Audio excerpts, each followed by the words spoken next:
할렐루야. 예, 하나님의 크신 은혜가 오늘도 예배하는 여러분 모든 심령 가운데 충만하고 풍성하게 임하시기를 주님의 이름으로 축복합니다. 지난주에 우리 또 노예에서 있는 교직자 수양회 은혜 가운데 잘 다녀왔습니다. 여러분 기도해 주시는 덕분으로 잘 다녀왔습니다. 이번에 중국 백두산을 원래 가려다가 요즘에 좀 정세가 좀 어지러워서 이제 다른 쪽으로 옮겨서 갔는데, 황산이라고 하는 걸 갔는데요. 여러분 여기 황산을 갔다 오신 분 있는지 모르겠는데 황산이 대단한 산입니다. 가보니까 그 산을 일컬어서 황산에 가보면 다른 산을 가볼 필요가 없다, 이렇게 얘기하더라고요. 그만큼 이제 산이 웅장하고 산세가 아주 뛰어나고 그런 산이라고. 제가 직접 올라가 봤거든요. 물론 이제 케이블카 타고 올라갔습니다. 그냥 못 올라가. 올라갔는데요. 얼마나 그냥 산이 엄청납니다. 엄청난데 하나도 못 봤습니다. 마침 그날 딱 비가 왔어요. 비가 와가지고 안개가 쫙 끼어가지고 안개만 보다 왔습니다. 그리고 갔다 와서 인터넷에서 멋있는 풍경을 별도로 봤습니다. 덥지 않게 산을 이렇게 잘 다녀왔는데 풍경은 잘 못 봤습니다. 그리고 이번에 중국을 다녀오면서 제가 또 한 가지 조금 느낀 점이 있는데, 상해, 항주, 이렇게 황산 이렇게 세 군데 갔다 왔거든요. 근데 이전에 저도 중국을 조금 몇 번 다녀봤지만 이번에 그 상해나 항주 이쪽을 황산 이렇게 갔는데, 기존의 중국에 대한 이런 생각을 제가 가지고 있던 것이 아주 이렇게 좀 많이 바뀌었어요. 아주 도시가 깨끗하고 아주 굉장히 이렇게 경제적으로 발전한 그런 모습들을 많이 봤습니다. 그래서 이거 예전의 중국이 아니구나 이런 생각이 들었고, 또 이 길도 아주 잘 돼 있어요. 고속도로가 잘 돼 있어서 이동하는 데 전혀 불편하지 않고 또 깨끗합니다. 이렇게 쓰레기 버리거나 그러지 않았거든요. 제가 한 10년 전에 중국 갔을 때는 사람들이 저녁 때쯤 되면은 자기 집 그 쓰레기통 가지고 나와서 길 한가운데도 막 버렸어요. 버리고 이렇게 기차 타고 갈 때 컵라면을 팔았거든요. 근데 이제 컵라면을 팔고 이제 컵라면 먹고 나면 국물하고 이렇게 남잖아요. 그러면 이제 이걸 어떻게 할까 이렇게 있다가 이제 이렇게 영무원이 지나가면 이제 그걸 걷어요. 그렇게 주면은 어떻게 하는가 봤더니 창문에다 그냥 이렇게 던지더라고요. 기차가 달리고 있는데 그게 쓰레기 처리하는 방법이었어요. 그래서 저렇게 하는 거구나. 그래서 지금은 전혀 다른 것 같습니다. 아주 굉장히 이렇게 경제적으로 이렇게 많이 성장했는데, 그걸 보면서 제가 이제 또 목사니까 목사로서 이렇게 가만히 좀 생각을 해봤는데, 중국이 조금 사실은 제가 염려가 됩니다. 그냥 저 혼자 염려인지 모르겠지만 이제 어떤 면에서 염려가 되면, 우리 인류 역사를 보면 지금 우리 선진국이라고 하는 그런 국가들이 대부분 경제적으로 성장할 때 항상 복음과 함께 성장했어요. 우리나라도 그렇죠. 우리나라도 이제 개화가 되고 그 다음에 이제 여러 가지 문화라든가 이런 경제들이 발전할 때 교회가 있었습니다. 그리고 복음이 전해져서 그 복음과 함께 이렇게 자라고, 또 교회가 그 선두에 서서 그 일들을 진행을 했습니다. 우리가 아는 유럽 국가들도 다 마찬가지죠. 종교개혁 시작해서 다 이렇게 교회와 함께, 물론 이제 가톨릭 교회도 포함이 되지만 그렇게 성장을 했어요. 미국은 특별히 더 그렇죠. 그런데 중국은 좀 예외적입니다. 중국은 그렇지 않아요. 공산당, 그것과 함께 지금 이제 막 경제가 붕하고 일어나고 있는 중이죠. 그래서 조금 염려가 돼요. 그래서 나중에, 지금도 물론 중국이 세계적인 어떤 그런 위치를 확보하고 있습니다만 이제 점점 더 앞으로 이제 그럴 것 같은데, 나중에 이제 더 중국이 성장했을 때 그들의 중심에 그나마도 이제 복음과 또 교회와 또 그런 신앙이 있으면 참 좋겠는데, 그게 없으면 이제 이렇게 뭔가 컨트롤할 수 있는 방법이 없거든요. 어떻게 될까? 이런 염려를 좀 한번 해봤습니다. 그래서 우리 교회도 지금 그 애선 선교회 통해서 이제 중국에 신학생들을 가르치는 복음 사역들을 하고 있는데 우리가 빨리 그러니까 중국이 더 커져서 그냥 자신들이 어떤 그런 자만함 속에 빠지기 전에 여러분 우리도 경험을 했습니다만 이게 경제가 성장하면 복음에 대한 그 갈망이 줄어들어요. 왜냐하면 복음보다 더 좋은 것 맛을 보니까. 근데 중국이 더 그렇게 되기 전에 빨리 중국에 복음 전하는 일들을 서둘러야겠다. 그런 생각을 제가 혼자 한번 이렇게 해봤었습니다. 그러니까 여러분들도 기도하면서 그런 부분들을 함께 공감하시고 또 중국에 대한 뉴스나 이런 걸 볼 때마다 그런 부분들을 한번 좀 같이 기도해 주시면 좋겠다. 그런 생각이 들었습니다. 그리고 또 여러분들 기도해 주시는 덕분으로 우리 정 장로님 가정과 또 이렇게 잘 다녀왔습니다. 아주 특별히 뭐 불편한 데 없이 잘 다녀왔고 또 그렇게 기도해 주셔서 감사의 말씀을 드립니다. 자, 이상으로 보고를 마치고 오늘 우리 말씀을 함께 잠깐 나누도록 하겠습니다. 오늘 말씀은 우리 출애굽기서 맨 마지막 말씀이죠. 모세의 출생으로부터 시작된 이제 출애굽기가 이스라엘 백성들이 애굽을 나오고 그 다음에 광야에 들어가고 그 다음에 그 광야에서 시내산에 이르러서 약 1년 정도 머무릅니다. 그러니까 정확하게는 한 1년 1개월 정도 되죠. 그러니까 13개월 정도를 시내산에서 머무르는데 거기서 하나님과 언약을 맺고 그 다음에 하나님께서 그 언약 맺은 백성들에게 하나님의 집, 하나님의 거하실 처소인 성막을 만들라 그렇게 명령하십니다. 그래서 약 6개월 정도 이스라엘 백성들이 그곳에서 성막을 만들었습니다. 성막에 들어가는 많은 기구들과 또 겉에 포장부터 시작해서 울타리 모든 것들을 다 그렇게 만들었죠. 그리고 우리가 앞장에 보면 성막 봉헌식을 합니다. 하나님 앞에 그것을 올려드리는 것이죠. 여러분 우리도 교회도 봉헌식 하죠. 봉헌식 합니다. 그래서 하나님 앞에 그것을 올려드리는 것입니다. 그래서 그런 봉헌식을 다 마치고 나니까 오늘 34절에 이제 그 봉헌식이 끝났을 때 이제 어떤 일이 일어났는가라고 하는 것을 설명합니다. 여기 몇 가지 결과가 나오는데 첫 번째는 구름이 회막에 덮였다 이런 표현이 나오고요. 그 다음에 여호와의 영광이 성막에 충만하였다.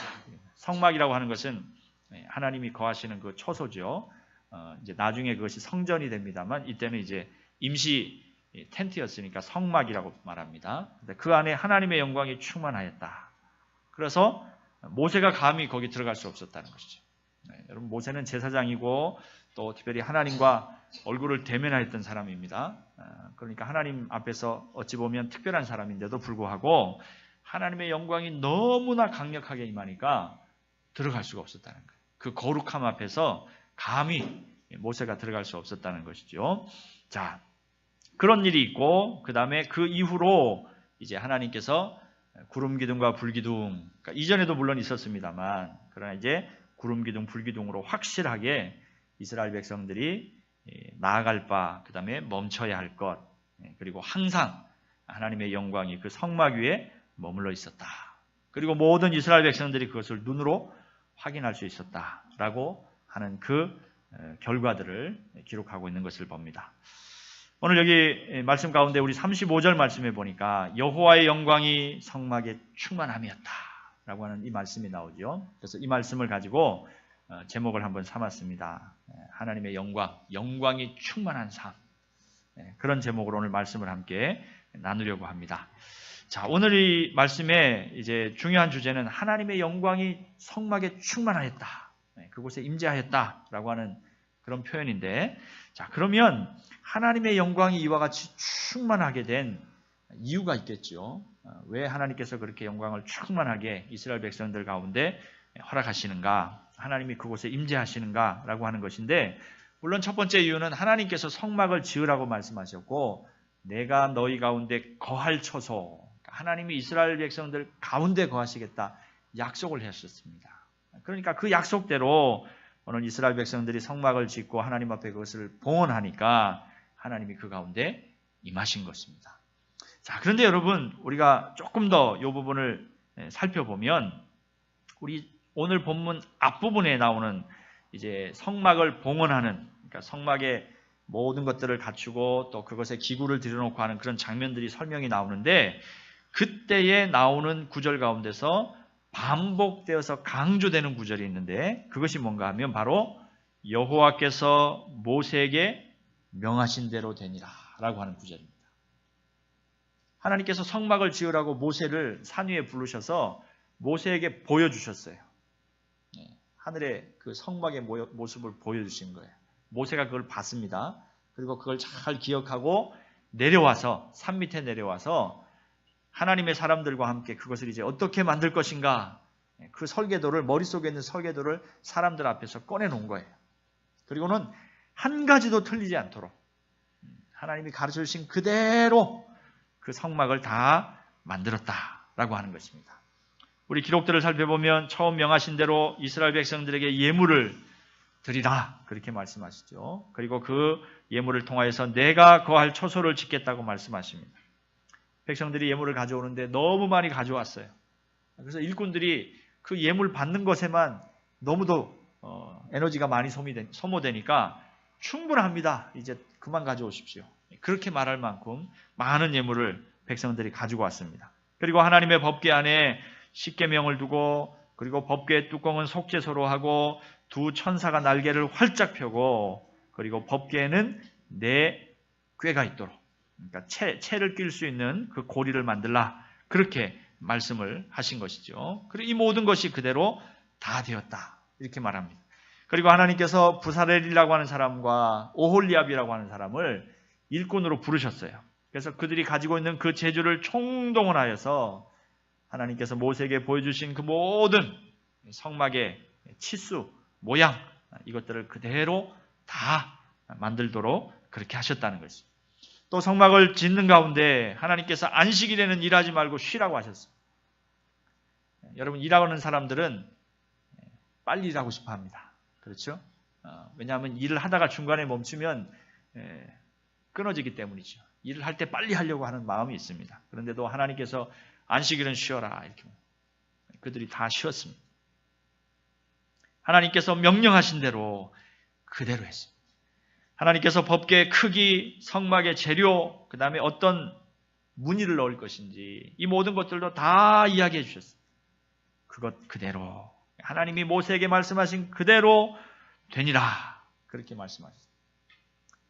여러분 우리 출애굽기 뒷부분 이 성막을 만드는 부분을 읽어보면 지루하죠. 그죠? 지루합니다. 어떻게 만들고 치수는 몇 규빗이고 그 다음에 또 뭐 턱을 만들고 그 다음에 꽃받침을 만들고 얼마나 세세하게 말씀하시는지 몰라요. 근데 그걸 읽다 보면 우리가 지치죠. 이거 참 뭐 치수도 우리한테 와닿지 않고 또 모양도 이렇게 머릿속에 선뜻 떠오르지 않는데 그걸 아주 세밀하게 아주 자세하게 그런 거 보면 그냥 하나님께서 그냥 만들어 이렇게 하시면 좋았을 것 같은데 왜 그걸 세밀하게 다 얘기하셨을까? 여러분 하나님 뜻대로 순종하는 것을 가르쳐 주시기 위해 하나님이 말씀하시는 세밀한 그 부분까지도 이스라엘 백성들이 순종하는 것을 보시기 위하여서 그리고 순종할 때 하나님께서 은혜를 주시고 또 한편으로 오늘 그 결과가 뭡니까? 여호와의 영광이 충만하였다 그렇게 말씀하는 것입니다. 여러분 우리의 삶을 우리가 살아가는데 우리의 삶도 역시 동일한 것입니다. 하나님의 말씀 앞에 순종해야 합니다. 하나님 말씀 앞에 순종해야 합니다. 작은 것부터 큰 것까지. 여러분 우리는 순종을 생각할 때 항상 큰 것 생각합니다. 큰 것을 생각하고 작은 것은 우리가 무시하기 쉽습니다. 그러면서 우리 생각에 내가 이렇게 작은 것은 안 해도 이거는 시시해서 안 해도 괜찮아. 나중에 내가 큰 순종에 결단할 때가 오면 그때는 내가 순종할 거야. 우리 이렇게 생각하죠. 자신만만하게 생각합니다. 여러분 근데 그렇게 안 됩니다. 작은 일에 충성된 자가 큰 일에도 충성되는 것입니다. 작은 일에 순종해야 큰 일에 순종할 수 있습니다. 오늘 하루 우리의 삶 속에서 하나님이 말씀하시는 바들을 순종하지 않으면 내일에 있을 큰 순종의 그 제목도 결코 우리가 순종할 수 없는 것입니다. 전에 제가 간증을 한번 한 적이 있죠. 제가 어릴 때 신앙생활을 하면서 순교자들의 이야기들을 많이 읽었습니다. 그럴 때 제 마음속에서도 그런 생각이 들었어요. 야, 나도 순교할 기회가 오면 순교할 수 있다. 이런 생각을 했어요. 그냥 한번 눈 질끈 감고 하나님 신앙을 고백하고 내가 죽으면 되는 거지. 뭐 그렇게 생각했어요. 여러분, 그런데 제가 조금 자라면서 말씀을 알고 또 신앙생활을 하는 가운데 그게 아니구나. 그걸 느꼈어요. 순교는 매일매일 준비해야 돼요. 우리의 삶 속에서. 작은 것부터 말이에요. 작은 것도 순종하지 못하는데 어떻게 큰 것을 순종할 수 있겠습니까? 여러분, 하나님 말씀에 우리가 순종하고 결단하는 것은 그냥 한 번 마음먹는 것으로 되는 것이 아닙니다. 아주 작은 일에부터 한 가지 순종하며 나아갈 때 하나님께서 그 은혜를 우리 가운데 주시는 줄로 믿습니다. 여러분, 그렇기에 순교자가 많지 않습니다. 여러분, 2000년 기독교 역사 가운데 순교자가 그렇게 많지 않아요. 하나님의 특별한 은혜. 작은 일에 순종할 때 큰 일에 순종할 수 있는 것입니다. 여러분도 혹시 그런 마음이 있으시면 바꾸십시오. 작은 일을 무시하지 마십시오. 작은 일에 순종하지 않으면 큰 일에 순종할 수 없습니다. 작은 일에 결단하지 않으면 큰 일도 결단할 수 없습니다. 작은 일에 충성하지 않으면 큰 일에 충성할 수 없습니다. 오늘 하나님께서는 그것을 이스라엘 백성들에게 가르쳐 주시는 것입니다.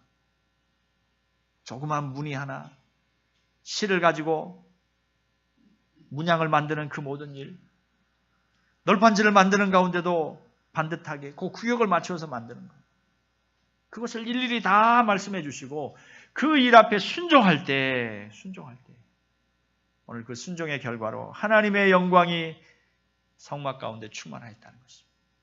여러분 삶 속에서도 작은 일에서부터 하나님 앞에 순종할 수 있는 여러분 되시기를 주의 이름으로 축복합니다. 작은 일을 무시하지 마십시오. 여러분, 작은 것이라도 내 마음속에 성령님께서 이 일에 순종해야 되지 않겠느냐 우리에게 말씀하시며, 여러분 그 순간 그렇습니다. 하찮게 생각되고 별것 아닌 것처럼 생각되고 무시하기 쉬운 일이지만 하나님, 내가 그 앞에 순종하겠습니다. 여러분, 그 훈련이 필요합니다. 그것을 통하여서 오늘 하나님의 영광이 성막 가운데 임하였던 것처럼 여러분의 삶 속에, 여러분 심령 가운데 여호와의 영광이 충만한 그런 은혜의 삶을 사시는 여러분 모두가 되시기를 주님의 이름으로 축복합니다. 두 번째로 오늘 모습을 보면 하나님의 영광이 그들 가운데 충만할 때 하나님께서 그들의 삶을 인도하시는 것을 보게 됩니다. 오늘 여기 보니까 하나님께서 이스라엘 백성들을 인도하시는 방법이 나옵니다. 구름 기둥과 불 기둥, 특별히 구름 기둥인데 이 구름이 성막 위에서 떠오를 때 이스라엘 자손이 그 모든 행진하는 길에 앞으로 나아갔다, 이렇게 말합니다. 그리고 구름이 떠오르지 않을 때에는 떠오르는 날까지 나아가지 아니하였다, 이렇게 말합니다. 여러분, 구름이 성막 위에 떠 있습니다. 그것이 위로 높이 떠오르면 행진할 준비를 하는 것입니다. 여행 준비를 하는 것입니다. 사람들이 소리 지르겠죠. 야, 구름이 떠올랐다. 빨리 짐을 챙겨라. 그냥 짐을 싼 텐트를 걷고 모든 짐들을 다 챙기고 어깨에다 메고 준비를 하는 것입니다. 그리고 구름이 나아가는 방향으로 따라 나가는 것입니다. 한참을 가다가 구름이 딱 멈췄습니다. 야, 여기서 짐을 풀어라. 그러면 모든 백성들이 또 다 각 짐별로 성막을 중심으로 동서남북으로 짐을 풀고 그들이 휴식을 취합니다. 여러분, 하나님이 그들의 삶을 인도하시는 것입니다. 하나님이 그들의 삶을 인도하시는 것입니다. 가라고 말씀하시고 멈추라고 말씀하시는 그 하나님의 인도하심을 이스라엘 백성들이 보는 것입니다. 여러분, 떠나라는 말씀, 기다리라는 말씀, 이 두 가지 메시지가 구름을 통해서 이스라엘 백성들에게 전달이 됩니다. 여러분, 그런데 떠나는 것도 참 어렵고 기다리라고 하는 것 두 가지가 다 어렵습니다. 쉽지 않습니다. 또 바꿔서 얘기하면 하나님께서 우리에게 계명을 주실 때 어떤 계명은 이것을 하지 마라 이렇게 말씀하시는 계명이고, 또 한 가지 계명은 이것을 하라라고 하는 말씀이 있습니다. 여러분, 이 두 가지 계명이 다 중요합니다. 그런데 우리 사람들은 일반적으로 죄책감을 느낄 때, 그러니까 그것을 지키지 못했을 때 어떤 쪽에 더 많은 죄책감을 느끼냐면 하지 마라 라고 한 것을 했을 때 더 죄책감을 느낍니다. 언제보다요? 하라 라고 하는 것을 안 했을 때보다. 여러분, 우리 십계명에도 하지 말라 라고 하는 계명이 많이 나오죠? 예, 하라 라고 하는 계명이 나옵니다. 뭐가 있습니까? 안식일을 기억하여 거룩히 지키라. 또 내 부모를 공경하라. 여러분, 부모님 공경하지 않으면 그것 하나님의 계명을 어기는 거예요. 근데 여러분, 우리 마음속에 부모님 공경 안 해서 나 큰 죄지었네. 하나님 앞에 계명을 못 지켰네. 저부터 그렇습니다. 그런 죄책감이 많이 들지 않아요. 도둑질 하지 말라 그랬으니까 도둑질 하면 우리 마음속에 큰 죄책감을 느끼죠. 이거 하나님의 말씀을 범한 것이구나. 하지 말라고 하는 것을 했으니까. 근데 하나님이 하라 말씀하신 것인데 하지 않으면서도 뭐 그럴 수도 있지 뭐 좀 자꾸 이걸 약화시키는 마음이 있습니다. 정향이 있습니다.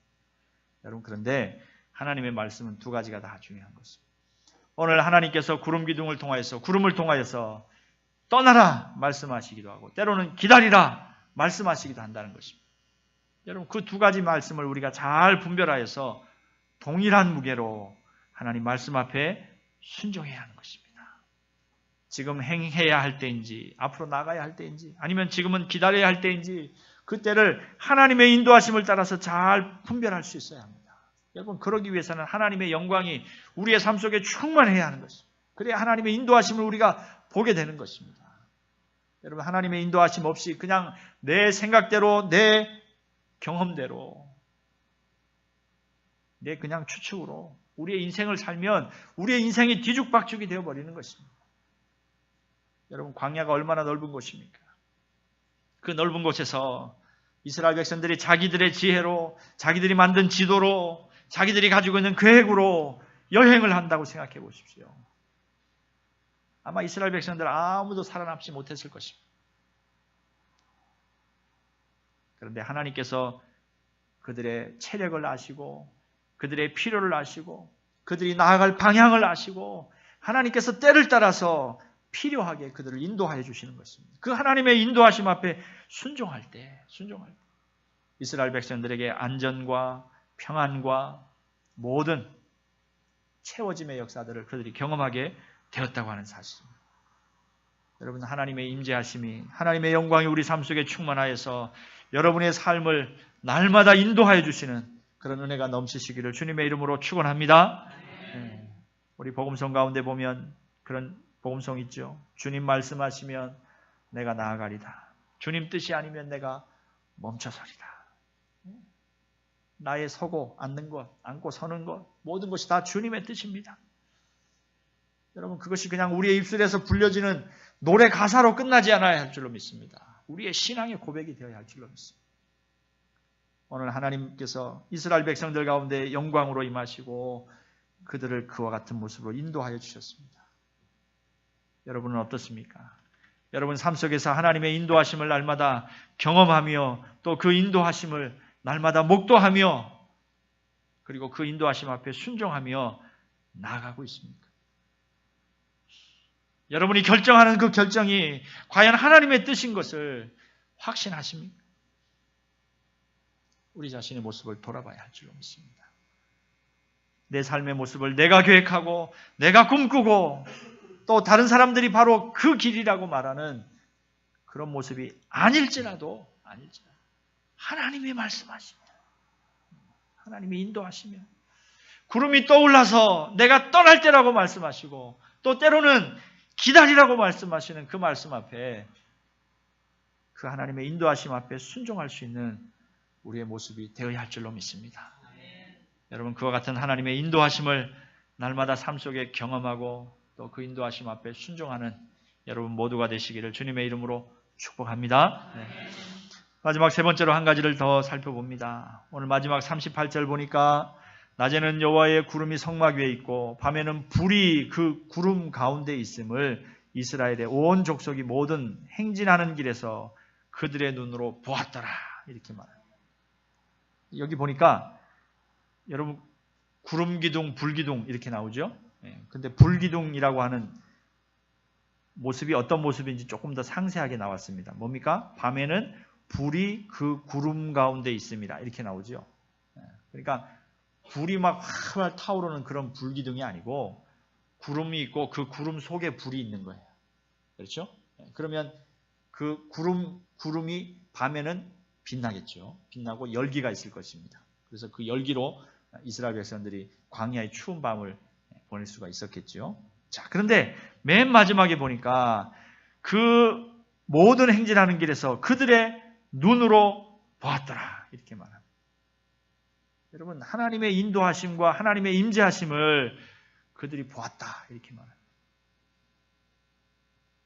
여러분, 하나님이 우리 가운데 거하시고 우리의 삶을 인도하시면 여러분, 아무도 그것을 감출 수 없습니다. 부인할 수 없습니다.